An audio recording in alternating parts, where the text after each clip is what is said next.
If you feel like your kid is having a lot of symptoms, not even necessarily diagnosed with something serious, but you feel like something's off, I really empower you as parents to look deeper beyond conventional medicine and start looking at the root cause of what the problem is. Welcome to Exploring Mind and Body with Drew Tadia. Drew is an expert in nutrition, fitness, lifestyle, and more. And he wants to help you live a healthier, longer, and more active life. Now here's your host, Drew Tadia. Welcome to another edition of nationally syndicated Exploring Mind and Body. Thank you so much for being here. Thank you for tuning in, for being a part of our True Form Life community. We're coming at you with a brand new show. We appreciate whether you're listening on terrestrial radio across the country or as a podcast around the world. We certainly wouldn't be here without you. So stick around. We got all that coming up. This is Exploring Mind and Body. Naturally improve your lifestyle one show at a time with your host, Drew Tadia. All right, welcome to another edition of nationally syndicated Exploring Mind and Body. Dr. Nelly Gluzman, welcome to the show. Thank you so much, Drew, for having me. It's such a pleasure to be here today.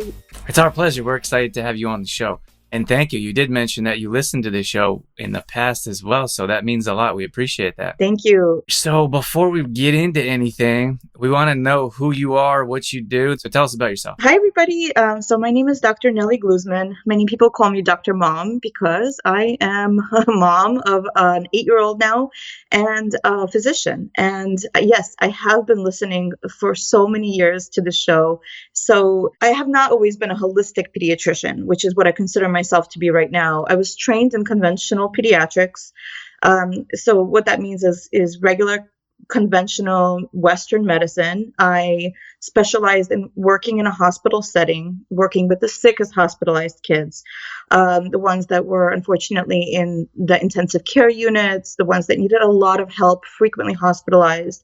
My job was getting them healthy and out of the hospital. And I was really good at that. I was able to bring a kid with pneumonia or asthma or really severe dehydration into good health and to go home. But when my child was about 3 years old, she started to get sick a lot. And I mean, every little virus would turn into a serious bacterial infection. In one year, she was on about 7 courses of antibiotics, and that was not okay. And the most baffling part of this all was, how did I not know how to keep her healthy? And so I realized that conventional medicine is so good at making sure that we can get a really sick child or adult healthy. It's really good at making sure that their symptoms are resolved, but it doesn't really address the root cause of the problem or how to prevent it.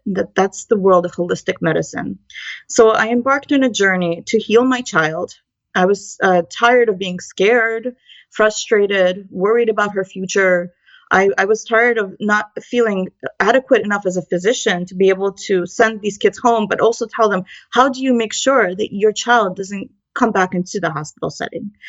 And so I learned functional medicine, integrative medicine, herbs. I studied botanicals, the mind-body connection, and now I have a practice in New York City, which is called Blossom Pediatrics. It's a holistic pediatric practice. That's awesome. So you started out in conventional medicine and you found that wasn't the direction you wanted to go? I love that direction, but even just for my own family and for my own child, it wasn't enough to keep her healthy.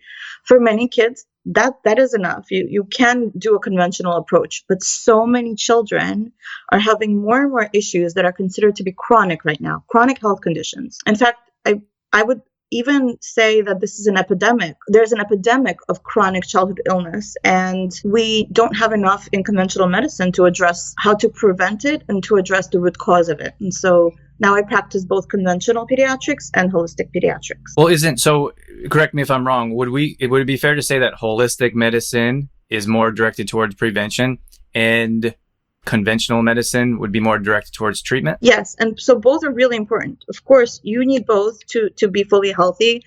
Holistic medicine, yes, we want to talk about prevention. We want to address the root cause of a problem. I'll give you an example. So many kids and adults, but because I'm a pediatrician, I'll just talk about kids for now. So many children right now have a problem with things like eczema, rashes. Another name for this is atopic dermatitis. The numbers of kids who are having these problems is really on the rise. And so I'll talk about that because a lot of families and parents can relate. So when you go to a regular doctor, let's say you're like the best parent and you take your kid to the best specialist, a dermatologist, for example, or their regular doctor or their pediatrician, and you have a kid with this rash and it keeps coming and it keeps making your kid not sleep at night, itching constantly, miserable. I mean, you're worried as a parent because you don't know what's causing it. And your child is freaking out because it hurts and it itches and it's really uncomfortable. And so you go to the best physician, and that's conventional, and they give you an amazing steroid cream. It will always work because it works. It's an anti-inflammatory. It calms the inflammation right on the spot. Within a few hours, your child is going to feel better. Amazing. Great. Sounds good. So you go home, you use the stuff, but you haven't addressed the root cause of why this is happening in the first place. And most often, the rash will come back. The itching, the scratching, not sleeping at night, worried about what's going to trigger this next. It might come back. Now, some families are lucky enough to know what the triggers are. That's also in the world of conventional medicine. So let's say they go, okay, well, maybe it's the detergent you're using, or perhaps it's a food that your kid is eating, because allergies are a big trigger for a lot of kids. Well, that's also wonderful to know what the problem is that's causing it, so you could avoid it. But you haven't addressed the root cause of it, of why your child is having such severe reactions to seemingly regular things like foods. So addressing the root cause of why there's such a significant and severe response to these triggers is the practice of holistic medicine. Tell me what your day-to-day looks like. I'm always interested because I worked with, actually, when I first started out years ago, I had a couple doctors that were in my fitness class, and they were like so drained. Like they would come like dragging themselves to class just to get some energy into some life in themselves, but they look like they could be sleeping standing up. Oh yeah, I've been through that. I'm glad I've been through that because now I'm really well trained to be able to function under severe conditions. I think that most physicians that became physicians know exactly what that feels like. It's I almost want to say it's like a hazing process, because sometimes you do have emergencies and you're tired, and so yeah, I could totally relate to the doctors that you've met. I'm so grateful for the fact that I restored my circadian rhythm, because I mean this is such a fundamental human need. Sleep. Nothing will work if you can't sleep. And so my day-to-day is a lot more healthy now than it was before, because I realized that there's just some very important basic things. And this is what I teach all the families that I work with when I work with them in reversing these chronic illnesses. You have to have certain things in your life in order to be fully healthy. You have to have, and I'm following this to the best of my abilities. So sleep. So that means going to sleep at a certain time every day, more or less, and then getting a right amount of sleep, and also waking up around the same time if you can. My day today is better than it was before when it comes to sleep, but I do sometimes work overnight shifts in the hospital systems when they need me, and so my sleep sometimes it's disturbed, but mostly I try to be really aware of when I'm going to sleep. But not only that, it's high quality sleep. So I'm struggling with this one. And I know you've had conversations on your show about sleep before. So and many of your listeners know that it's not just the quantity of sleep, but the quality of sleep. And we want to minimize blue lights and certain kinds of light exposures. And that in order to get the right kinds of high quality sleep, making sure that we have the right REM sleep, melatonin production, and that goes hand in hand with getting sunshine during the day. So my days always, no matter how busy I am, almost always include getting sunshine. I mean, I'm talking about direct sun in my face for about 15 minutes. I know this is super controversial, and I actually feel very strongly about why it's so important to get sun exposure every day. I'm not saying burn I'm not saying stay in the sun during, really strong sun. If you're uncomfortable, if you're burning, different skin types need different things. Different people need different amounts. But we're going into the winter season now. This is when we're recording in September, and I'm in New York right now, and I really want to make sure that I boost up my vitamin D levels as best as I can. So the best way to do this, to boost your natural vitamin D, is sunshine. There is no more natural way to do this. This is fundamental holistic medicine. So I get about 15-20 minutes of 10 to 20 minutes of sunshine every day. And water. We need to drink water, and lots of it, in order for everything to work. So I work on that.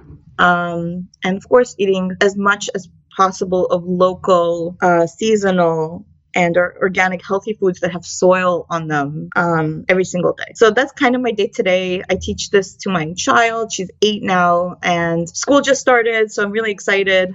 And I work out, I do yoga, and I run now, and lots of strength training as well. It's my day today. When it comes to working, yes, you're right.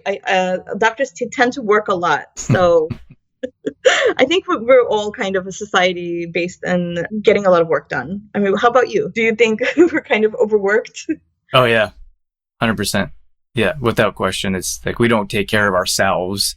And it's kind of funny, like as entrepreneurs, as you would know, I feel like it's a little bit different, but at least we enjoy what we do. I feel like it's really hard for me to help understand the people that you go to work every day for much of their life that don't really enjoy their work, but they're doing, like, most of your life is your work.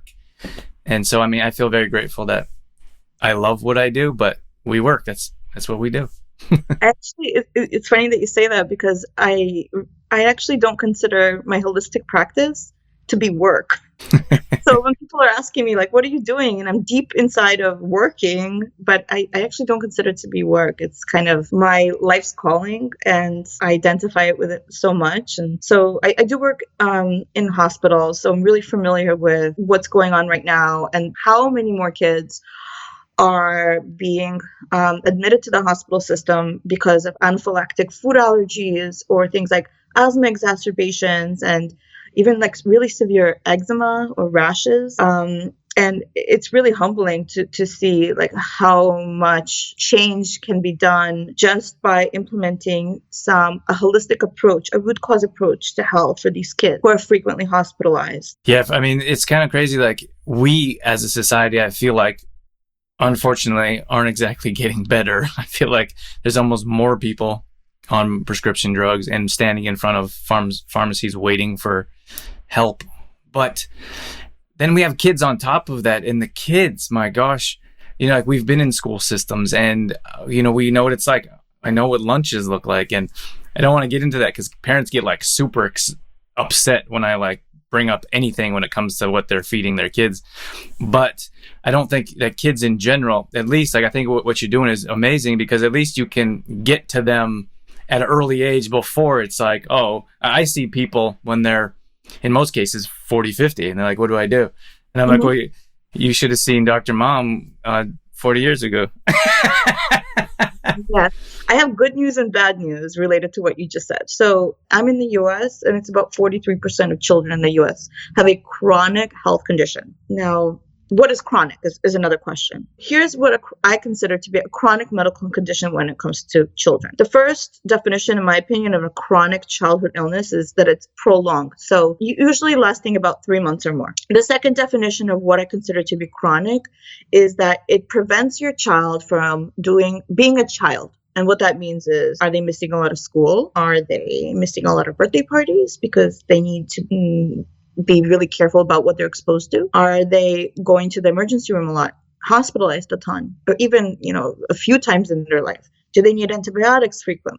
Do they need a lot of medical support? Do they have to carry around a medication with them? Because a lot of kids need to have EpiPens with them to prevent severe reaction. The third definition of what I consider to be chronic is that this problem will not spontaneously resolve. So it's not just like an acute illness, like a cold, and it's going to go away by itself. And it's rarely cured completely. So you might have ups and downs, but let's say these rashes that your kid is getting, they come and they go. So that's what I consider to be a chronic childhood illness. And the numbers of kids who are having these problems has been on the rise. I mean, I keep talking about this, but I have some numbers for you, which I'll ask you, Drew, like, does this seem like an adult number or a child number? About 13% of kids in the US have eczema chronically. Food allergies, about 7.5% of kids have true food allergies, and of those, about 8% have like it's food related. About 40% have had in their life a serious life-threatening emergency where they needed to be in the emergency department, making sure that they don't stop breathing. About 40% of those have to carry an EpiPen with them. So I have more and more of these numbers. That's all bad news. The good news is that when you address these problems early on, meaning in childhood, you can completely reverse them. It might take a month. It might take many months. It might take a few years, but they're reversible. And I feel really strongly about this message, that there's so much you can do as a parent to reverse these chronic childhood illnesses. That's awesome. Okay, let's do it. How do you do it? How do we help them? The approach that I take is grounded in functional medicine, which looks at basically root cause medicine for physicians.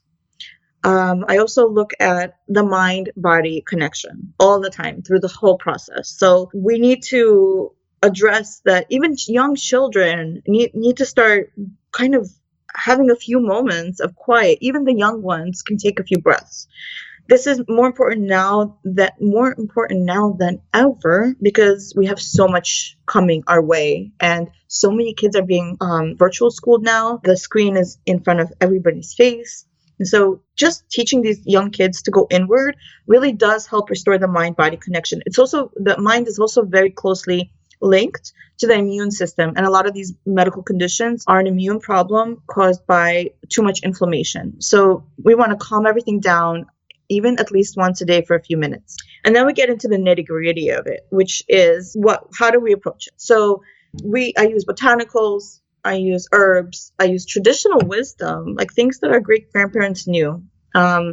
A lot of medicines that are used for traditional cultures. And a lot of this is common sense, and some of it is not so common sense. So the first part of understanding what causes a lot of these illnesses is to think about your particular child and what they were exposed to. So many kids in the US that have these illnesses have something called gut dysbiosis. And I know, Drew, that you had so many guests on this show talk about gut health, but many people are not familiar with how it translates to chronic illnesses in children. So gut health doesn't necessarily mean that when you eat a food, you might have constipation or diarrhea, vomiting, bloating. A lot of people have belly pains. Kids can have these things too. Those are easy because you can see a direct correlation between eating something and then feeling bad. So that's simple. A bit more complicated is how gut health translates to these chronic illnesses, especially when it comes to eczema or rashes, allergies, and wheezing or asthma. So the theory that I use is, well, one, we actually know that gut health is not optimal for a lot of children. We also know that things like antibiotic use during pregnancy increases the risk of allergies in children. We know that intrapartum, meaning during labor and delivery, antibiotics, which are used a lot to prevent certain types of infections, actually modify the microbiome. That is the bacteria, the yeasts, the viruses, the parasites that live in everyone's guts. That gets altered in children even when they're 3 months old. So 3 months after the mom who was in labor got antibiotics can have an alteration of her gut health. We also know that antibiotics used in the first month of life has been associated with cow milk allergy, and that's on a rapid rise. So many babies can't tolerate their own mother's milk right now, and they need to be put on chronic medications. We know that there's a very clear association between antibiotic consumption and allergies in general. We know that we get, as a society, prescribed antibiotics a lot. And I'm not saying that there's anything wrong with antibiotics, but they're very much overused. So a lot of kids who have ear infections or respiratory illnesses like coughing and sometimes even like shortness of breath or not being able to breathe, lots of coughing, fevers, a lot of practitioners are prescribing antibiotics. So a lot of foods that we are eating have antibiotics on them, especially conventional things like conventional meats. Animals get fed antibiotic-rich foods because they need to prevent infections. So we're surrounded by these antibiotics that literally alter the gut health. Sometimes needs to be done, and sometimes when you do that, you also need to restore the good bacteria in the gut. Now, a lot of things can happen if we don't have the right microbiome or proper gut health. If you don't have enough beneficial in the gut, for example, you could have a small intestinal bacterial overgrowth. A lot of listeners might know this as SIBO. You can have something called a leaky gut, and in my opinion, this is why there's so many children who have these chronic conditions. The lining of the gut is called the endothelial lining. Right underneath that are blood vessels. When we eat foods, the digestive system breaks up all the foods, and then the food gets absorbed in through the endothelial cell. It's one cell layer thick and into the bloodstream. They're small molecules and it's selective. When you have a disturbance of a microbiome or dysbiosis, whether it be from a lot of toxicity or not having enough proper stooling like constipation, or you have just poor microbiome, not enough diversity, or not enough amounts of the good bacteria that we need to be healthy, helping us break down food and digesting things and keeping us strong, then the cells start to break down. And in between the cells, the large molecules come into the bloodstream. That's allergies. Those large molecules come into the bloodstream. The immune system does what it's supposed to do and attacks the molecules. And this is why you have such strong reactions to seemingly normal things like seasonal allergies and foods and all sorts of things that are completely normal. Dogs, cats, pollen. There's nothing wrong with these things, but the body starts to create these massive reactions. And that's why we have such a huge epidemic. So what can we do? So we're overprescribed. The doctor says, here, do this. But as a parent, in most cases, we just listen to our doctor. What can we do instead? Step one, we want to understand that genetics are not to blame. A lot of families have been told that, this is just genetic. Maybe mom or dad had allergies or eczema or asthma. And so this is your child's fate. But this is actually very dangerous to say, because 20 years ago, we discovered that epigenetics is a science. There's plenty of evidence for that. And what that means is environment can influence and does influence genetics. Genetics has nothing on environment. So the first part is understanding that there's so much you can do when you change the environment of your child. That environment, step two, is what is outside the body and what's inside the body that is not serving your child. So that means decrease toxicity. Stop eating foods that are not food. We all know that. But there are all other things like supporting the body's actual ability to detox. There are so many herbs that I love to use with my patients that are just amazing and very safe and effective. Kids love baths, and so we also use a lot of products in the bathtub, like Epsom salt, to not only restore a lot of the minerals that are missing, but also help the body detox. I'm a huge fan of Epsom salt, bentonite clay. Juicing is another one. Big fan. When you want to rid the body of excess toxicity, having homemade real juice, not just sweet juice, but like 50%, at least 50% vegetables and healthy stuff. And because it's kids, we need to kind of convince them to drink it. So like another 50% of sweet things like fruit and make it at home if you can, or smoothies. And that also helps detox. So we want to minimize the exposure on the outside. We want to try to prevent kids from running on lawns that have been sprayed by Roundup, because glyphosates are a big toxicity for children right now. We want to make sure that we minimize plastics in our environment. I mean, when I test kids who I work with, they get sprayed. They get so much heavy metal environmental toxicity, and it's overloading the system. And the third thing we can do to stop this problem, and the most major part, is restoring gut health. We do this in two ways. We give the body what it needs to heal. We literally feed kids with what they need to heal and seal the gut lining. And for many children who are not restricted in their dietary intake, That means meat and poultry stocks and broths, because that's literally the kinds of fats and collagens that our guts are made of.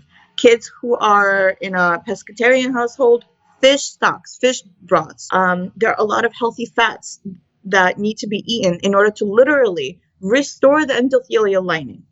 And my favorite part, the second part, is restoring the microbiome properly. I always say a ferment a day keeps the doctor away. I love that. I've never heard of that. I know. Well, that's the problem. That's the problem, because did you know that fermented foods, like even a teaspoon of sauerkraut, a type of ferment, has more live, beneficial, potent bacteria, the kinds that we literally need to be alive and be human and digest everything, than most probiotics that we find on the market. There's many, you can't compete. It's two different things. So that's the basic last step. That's awesome. I feel like I should hug you. Thank you for sharing all that with us. I'm like, yes, keep going. Oh, and I made your ginger ferment. You did? Yes. How was it? Was it good? Amazing. Awesome. Even as a holistic pediatrician, I had no idea that this was possible with ginger. So thank you. This is super fun. You're welcome. I love it. It's so easy to make, and I'm a big fan of ginger too, so works out well. We do have to wrap things up. Yes. Last words are, if you feel like your kid is having a lot of symptoms of maybe sick a lot, or having a lot of constipation or diarrhea, not even necessarily diagnosed with something serious, but you feel like something's off, I really empower you as parents to look deeper beyond conventional medicine and start looking at the root cause of what the problem is. There are so many amazing books and resources, and fortunately, this kind of medical practice is popping up everywhere, more so for adults than kids, but still, there are so many amazing solutions. Very often, that starts with the most basic fundamental change in your household, which is restoring gut health. And so, even if you're feeling frustrated and scared and nervous that your kid is going to have this problem forever, I am telling you that these chronic childhood illnesses are completely reversible, and these are permanent solutions. Awesome. Can you tell us where we can find out more details about who you are, what you do, products, services, what you got for us? Yeah, thanks. So I have if you're in New York, you can find me in New York City, and my practice is Blossom Pediatrics. You can find me online at blossompediatrics.com. And for our national and international audience, I also offer a 30-day course. It's called 30 Days to Rescue Your Child's Health. It's a live course, so you'd be speaking directly with me every single week. And the focus of the course is to give you all the information that you need to literally reverse and heal your child from the inside out. And that could also be found on my website, blossompediatrics.com. And for the listeners right now, the next course, it's a small group and it's filling up really quickly. It's starting in November 15th. And for the listeners of this podcast, I'm offering a 20% discount, and the discount code is Blossom. Awesome. Dr. Nelly Gluesman, that was amazing. Thank you so much for sharing your time with us today. Thank you so much. It was such a pleasure. All right, that's going to wrap things up for this edition of Exploring Mind and Body. Once again, thank you so much for being here. Thank you for tuning in and being a part of our True Form Life community. You can always find us on Facebook.com/TrueFormLife. We post up there a couple times a day on our story. We're always trying to bring you more content around living a healthy lifestyle, whether that be nutrition, fitness, lifestyle, and more. We also have free challenges that we do at least once a month. So if you follow us along there, you'll be able to join maybe a plank challenge or a squat challenge, Tabata challenge, whatever it may be. We'd love to have you join us. We're also on Instagram.com/DrewTadia. Again, we're posting up there a couple times a day along with our story, all dedicated to keeping you fit and healthy and on track. Our main website is trueformlife.com. If you want to check out some of our products, some of our services, or if you just want some great content from videos to blog posts and recipes and more, we got all that at trueformlife.com. Once again, thank you so much for being here. That's it. That's all I got. I'm out of here. As always, I'm your host, Drew Tadia, in health and fitness for a better world. Thanks for listening. You've been listening to Exploring Mind and Body with Trueform Life's Drew Tadia, fitness expert. To find out more about the show, Drew Tadia, or to listen to past shows, visit exploringmindandbody.com.